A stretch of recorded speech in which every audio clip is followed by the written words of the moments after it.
દિવ્યાંગોને ટ્રાયસિકલ અને એક દિવ્યાંગને વ્હીલચેર અર્પણ કરી આત્મનિર્ભર બનાવાયા.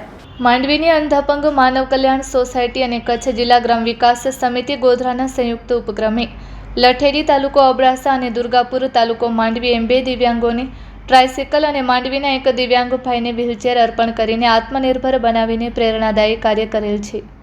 માંડવીની અંધાપંગ માનવ કલ્યાણ સોસાયટીના પ્રમુખ દિનેશભાઈ મણીલાલ શાહના પ્રમુખ પદે માંડવીની જૈનપુરી અને નાનાલાલ વોરા માર્ગ પર આવેલા અંધાપંગ માનવ કલ્યાણ સોસાયટીના કાર્યાલયમાં 1 જુલાઈના રોજ યોજાયેલા આ લોકાર્પણ કાર્યક્રમમાં અંધાપંગ માનવ કલ્યાણ સોસાયટીના મંત્રી શાંતિલાલભાઈ ગણાત્રા, ખજાનચી પ્રતાપભાઈ ચોથાણી અને ટ્રસ્ટી કમલેશભાઈ પાઠક આ સેવાકીય કાર્યમાં જોડાયા હોવાનું કચ્છ જિલ્લા ગ્રામ વિકાસ સમિતિ ગોધરાના પ્રમુખ અરવિંદભાઈ જોશીએ જણાવ્યું હતું. અત્રે ઉલ્લેખનીય છે કે બે ટ્રાયસિકલ માટે મીનાબેન રાજેન્દ્રભાઈ વેદ પરિવાર મસ્કત ઓમાન અને હિનાબેન નવલભાઈ વેદ પરિવાર USA તરફથી આર્થિક સહયોગ મળેલ હતો. Report by Amitbhai Bhanushali, Naliya, Abdasa, Kutch. જય જિનેન્દ્ર. નમસ્કાર શ્રોતા મિત્રો, હું દિનેશભાઈ શાહ, પ્રમુખ અંધ અપંગ માનવ કલ્યાણ સોસાયટી માંડવી. હું 16મી એપ્રિલના જ્યારે સંસ્થાના ટ્રસ્ટી મંડળે મને સર્વમતે પ્રમુખ બનાવ્યો ત્યારે જ મેં નક્કી જાહેર કર્યું હતું કે દર મહિનાની 1 તારીખે હું સાધન સહાય આપીશ. તો આજે 1 જુલાઈ છે, તો 1 જુલાઈના દિવસે આપણે જે દાતા પરિવાર છે એ દાતા પરિવારના સહકારથી આજે 2 દિવ્યાંગોને ટ્રાયસિકલ આપી અને એક દિવ્યાંગને આપણે વ્હીલચેર અર્પણ કરી અને એ લોકોને જેને કહીએ ને કે સ્વનિર્ભર કર્યા. આપણા વડાપ્રધાન માનનીય નરેન્દ્રભાઈ મોદી સમગ્ર દેશને અત્યારે વિકાસના કામો કરી રહ્યા છે, મહિલાઓને આત્મનિર્ભર બનાવી રહ્યા છે.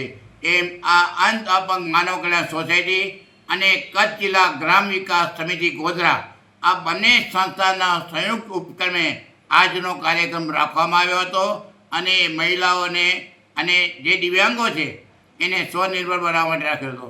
અને આજે મારી જે બીજી સંસ્થા છે નવચેતન ભગવાન મહાવીર માનવ કલ્યાણ કેન્દ્ર, જે છેલ્લા 16 વર્ષથી કામ કરી ગઈ છે, આજે એનો 17મો સ્થાપના દિવસ છે.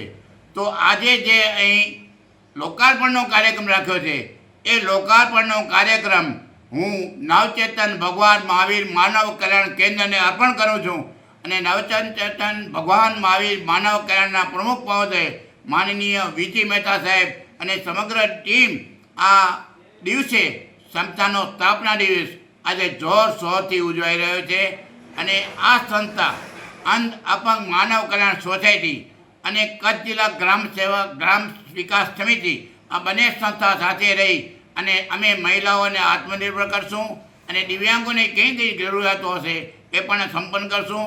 આજના કાર્યક્રમમાં કચ્છ જિલ્લા ગ્રામ વિકાસ સમિતિના પ્રમુખ અરવિંદભાઈ જોશી મુંબઈ છે, એમણે શુભેચ્છા પાઠવી છે. અને જે ગોધરાની સમિતિના ઉપપ્રમુખ ચંદ્રકાંતભાઈ મોતા, કારોબારી સભ્ય વિશ્રામભાઈ જે કચ્છી સાહિત્યકાર છે લાયજાના, એમણે પણ આ કાર્યક્રમને શુભેચ્છા પાઠવી છે. અસ્તુ. જય જિનેન્દ્ર. શાંતિલાલ ગણાત્રા, અંધપંગ માનવ કલ્યાણ સોસાયટીના મંત્રી. આ સંસ્થા ઘણા વર્ષથી સેવાકીય પ્રવૃત્તિ અને દિવ્યાંગ છાત્રાલય પણ ચલાવે છે. છાત્રાલયમાં કોઈ પણ જાતના પૈસા લીધા વગર છોકરીઓને સારામાં સારી સગવડ અને ભણાવવા માટે એજ્યુકેશન, કપડાં લતા બધું કમ્પ્લીટલી સંસ્થા કોઈ પણ જાતના પૈસા લેવું આપે છે. આ ઉપરાંત વર્ષોથી આ સંસ્થા અનેક આરોગ્ય કેમ્પો અને સમાજ ઉપયોગી કામ કરે છે.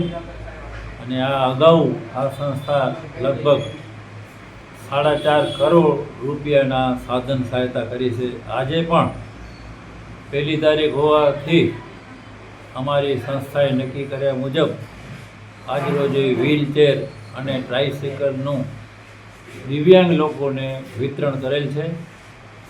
આ સંસ્થા દાતાઓના દાન થકી ચાલે છે. આ સંસ્થાને વધુ દાતાઓ દાન આપે. દાતાઓ 1 રૂપિયો આપશે તો અમે એનો 1.25 રૂપિયો તરીકે વળતર વાળીને કામ કરશું. અમારી આખી સમગ્ર ટીમ સેવાના ભેખધારીઓ છે. સંસ્થાનો અમે એક અડધો સિંગલ ચા પણ નથી પીતા. બહાર ગામ જવાનું થાય તો મુસાફરી ખર્ચ પણ અમે જ ભોગવીએ છીએ. અમે ભોગવીએ છીએ એટલે અમને પોતાને આનંદ આવે છે, એટલે કોઈ ઉપકાર નથી કરતા. સમાજ સેવા એ જ અમારો ધ્યેય છે. અસ્તુ ભારત માતા કી જય. આ ભગીરથ કાર્યમાં સર્વે જે સહકાર આપ્યો એ બદલ સૌનો આભાર. અને સમાજના પ્રમુખ સાહેબ, મંત્રી સાહેબ, ઉપપ્રમુખ સાહેબ બધા પધારેલા એમનો ખૂબ ખૂબ આભાર માનવામાં આવે છે. અને આવો ને આવો સહકાર બધાનો કાયમ મળતો રહેશે. સાથે ભારત માતા કી જય. જય સ્વામિનારાયણ.